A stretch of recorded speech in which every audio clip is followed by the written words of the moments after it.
Chapter 7, choosing a source of credit. Make sure you have your outline. There are your 5 learning objectives. So we're kind of continuing in that theme of credit right now. So sources. So last time we talked about kind of what was consumer credit, credit cards, and so on. And where can you get consumer credit? So we talked about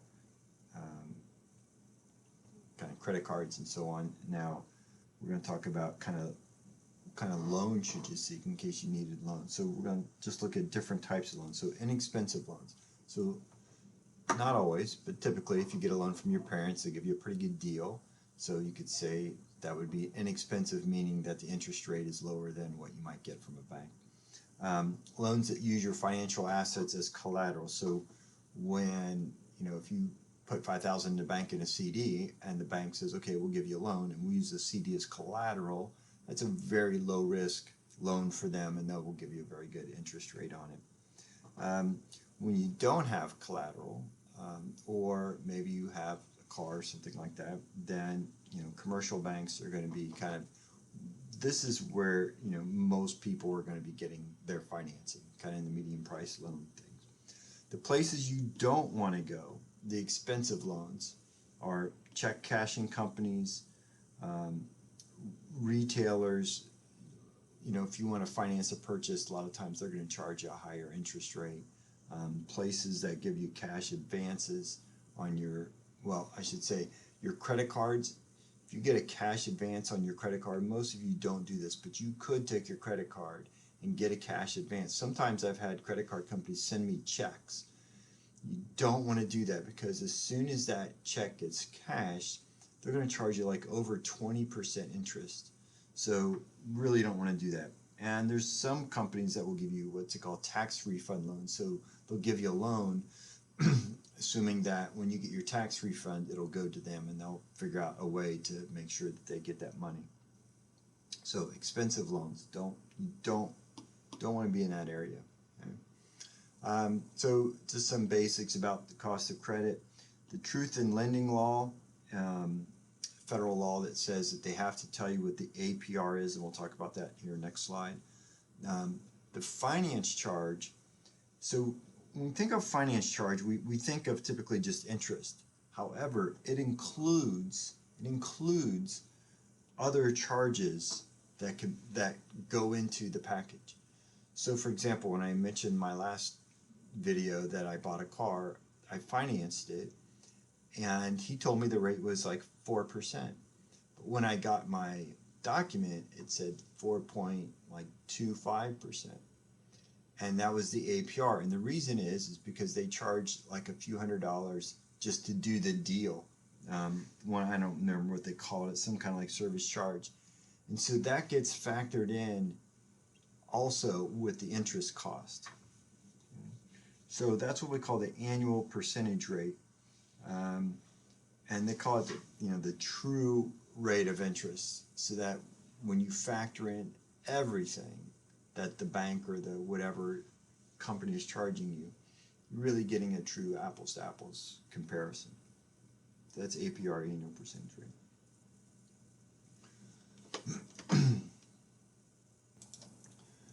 So term versus interest cost means that, let's say you wanted to, maybe you're going to buy a car. Most car loans are about 5 years in length. So you could go as short as 4 years, you could go sometimes 7 years, that's really pushing it. Or you can, if you want to buy a house, most common is 30-year mortgage. Now you could go 15 years, that's like the next most common. But basically the longer loans, the longer you take to pay it off, means your smaller monthly payments, which results in more total interest. So the trade-off there is you're going to have lower payments, which makes it kind of more affordable in a sense, but you're going to pay more interest over a long period of time. And you of course already know that because of Finance 3000. So lender's risk versus interest rate. So what this is simply saying is, how can you reduce the risk to the person lending, or the company lending you money? Well, if you went with a variable interest rate, that would help mitigate their risk, because if interest rates went up and they're still lending to you at a low interest rate, that's going to hurt them. So if your interest rate fluctuates, then that's going to help reduce their risk. Giving them collateral, making a large cash down payment, and accepting a shorter term. All those reduce a lender's risk and will help lower your interest rate. Now, I'm not going to spend time on this because you should really already know this stuff. Here's simple interest calculation, and I have the formula right there on your sheet. Principal times the rate times time. It's simple interest calculation. Not going to spend time on that. Now, I don't think at least I did in my Finance 3000 class. It's kind of a different term. I don't see it happen that often. I haven't really seen it, to be honest. But add-on interest. So let's just say you borrowed $1,000 at 8%, and that means in 1 year you're going to pay $80. So then they take the 1,080 and divide that by the number of payments. So if you're going to make it over 12 years or 12 months, you divide it by 12, and that becomes your monthly payment. Now, that's not the correct really time value of money way to calculate payments. So if you're using your calculator for payments, you would come up with a little bit different amount. It'd be pretty close, but a little bit different amount. But that's what they call the add-on interest method. Not the best for all of us, because they're charging you interest for the whole time, putting it up front and then paying it off. So not the best way to do it. So in terms of, remember this, we talked about this last unit, opening credit would be like a credit card. And so a lot of credit cards have, or all credit cards have a method of calculating how much interest you are charged, and they can vary. Now, when I get a credit card, this is a very minor thing that I really don't even look at it, I guess I should say. There's many other factors. What are the annual fees? What are the fringe benefits or whatever that you're getting? But I just want to make you realize that there are some differences, and here's the basics of them. The adjusted balance method, payments are subtracted before calculating finance charges. Previous balance, payments are not subtracted when calculating finance charges. Okay? So here's a previous balance method. You can, once again, the math is really straightforward. I'll let you look through that. The average daily method is the fairest method. Okay? So we have three methods: adjusted balance, previous balance, and average daily balance. And this one's the best one. And you can read through that, but basically they just take what is the average amount you owe, and then they take the interest on that. Grace period, this is really important to understand. Grace period, it's a period of time where you don't have to pay interest. So for example, when you charge on your credit card, when you make that charge at the retailer, you are not charged interest at that moment in time. That's one of the big advantages with credit cards, is that you get this kind of grace period of when no interest is being charged. So each card's a little bit different, depends on when your due date is and so on, but you potentially have like a month where you don't have to pay any interest on it. So that's a big advantage. So just simply saying that they have to tell you that. Okay, so this section of the chapter just simply talks about the fact that, and we've talked about this in other finance classes, that inflation erodes the purchasing power of money. So as inflation goes up, and if you're not keeping up with inflation in terms of what kind of returns you're making, then your purchasing power is going to go down. Cost of credit, I mentioned this last chapter that you cannot deduct your interest from your credit cards on your taxes. You can with a home equity loan, and you can with your mortgage interest, but credit cards, auto loans, you cannot deduct it as interest. So this is another kind of top 10 piece of advice.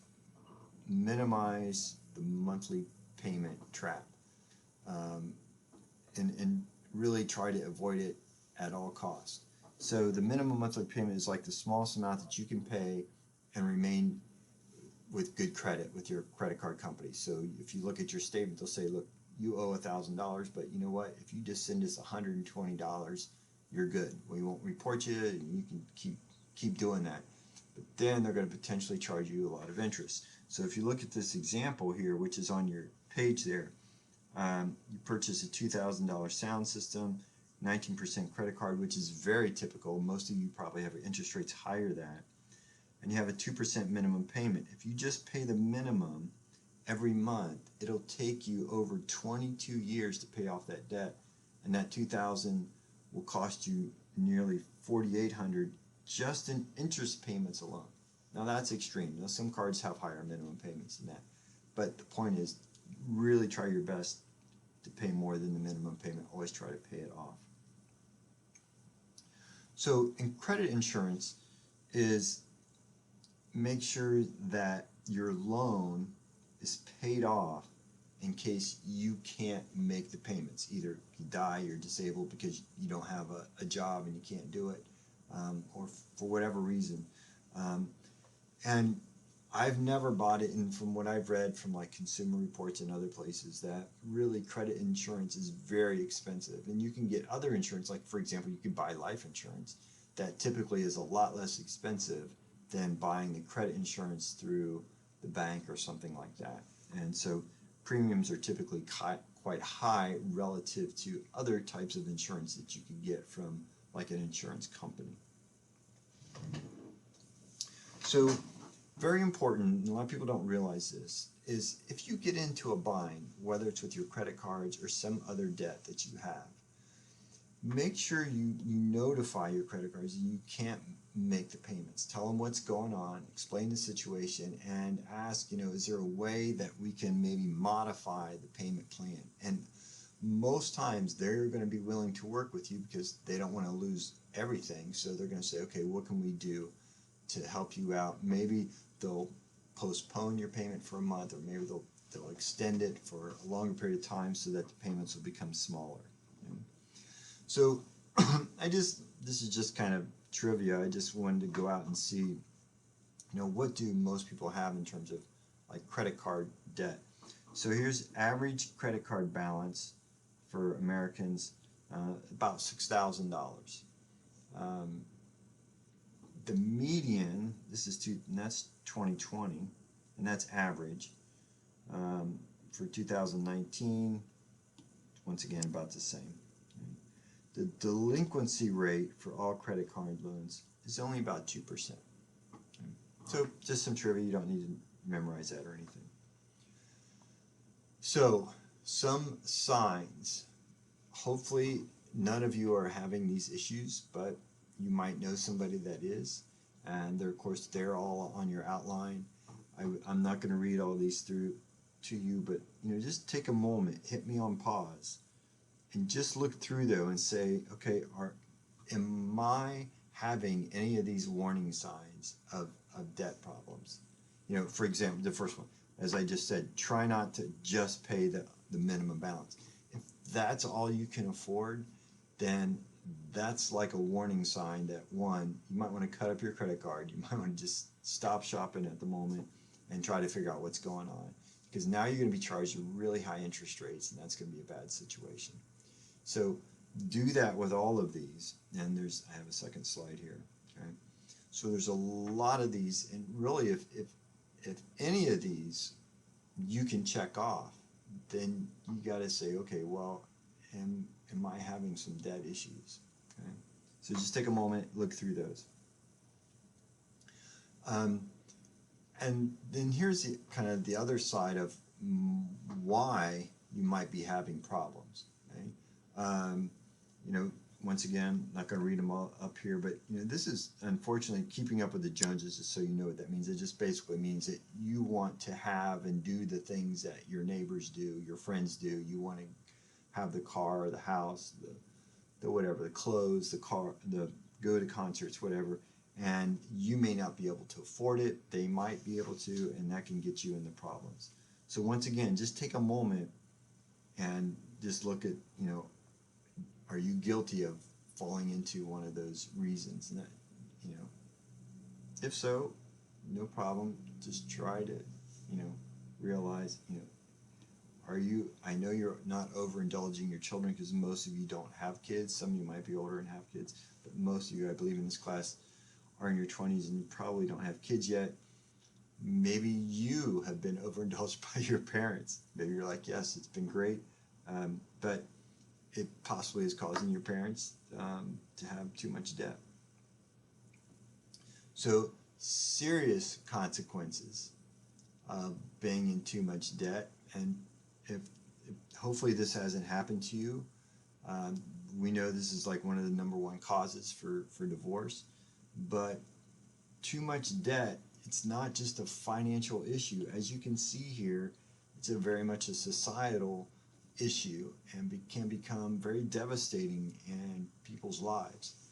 And when I have this in class, I often ask, anybody know somebody that's having these issues? And always will have somebody, and a lot of times people in their family or something know people that are having serious problems. So here's some data I grabbed. I would look at the median. So this is median household debt.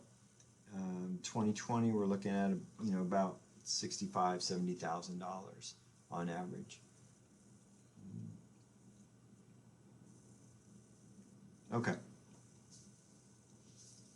Consumer Credit and Counseling Service. So if you're having any of those issues that I just talked about in terms of not being able to pay your debt, you can get credit counseling services. Now, those can help you not only with maybe your issues with money, and what I mean like psychologically, but they can help you work out an adjusted repayment plan, and find one that is like a nonprofit firm that will help you with doing that.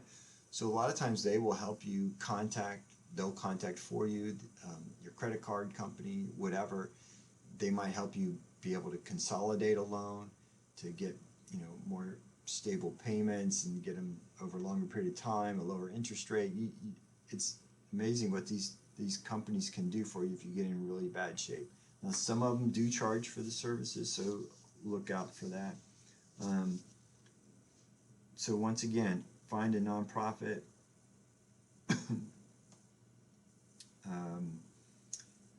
Once again, you can read through these, and they can administer a debt repayment plan also, so they can kind of be there, come alongside you in terms of trying to make sure that everything is going okay for you. Okay, so if none of that works, then unfortunately you might have to declare bankruptcy, or not you, but a person can declare bankruptcy.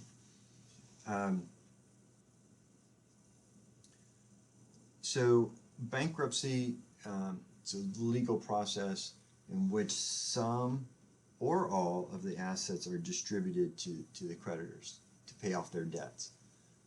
Declaring bankruptcy is a last resort because it severely damages your credit rating. You really, really, really don't want to do it if you can avoid it.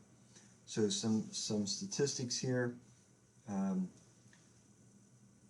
about who files for bankruptcy. 2005 was a big year. That's the reason why that's there. It's kind of old, and I'll show you some more here in a minute. Here it is. So 2005, you see we had for whatever reason, I don't remember, I think it was before the kind of recession. Here's the recession, peak back up again. So anyway, things were getting better, and I don't know since COVID, how much that's going to impact, but I assume that's going to go up.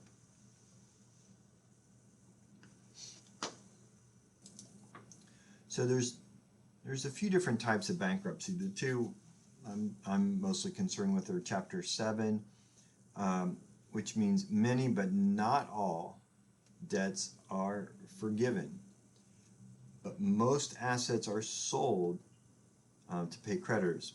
You're allowed to keep some assets, and the assets you're allowed to keep are typically things that are essential, like you need a home and you need a car to be able to go to work, need a home to be able to stay, place to stay in, but almost all your other assets would have to be sold.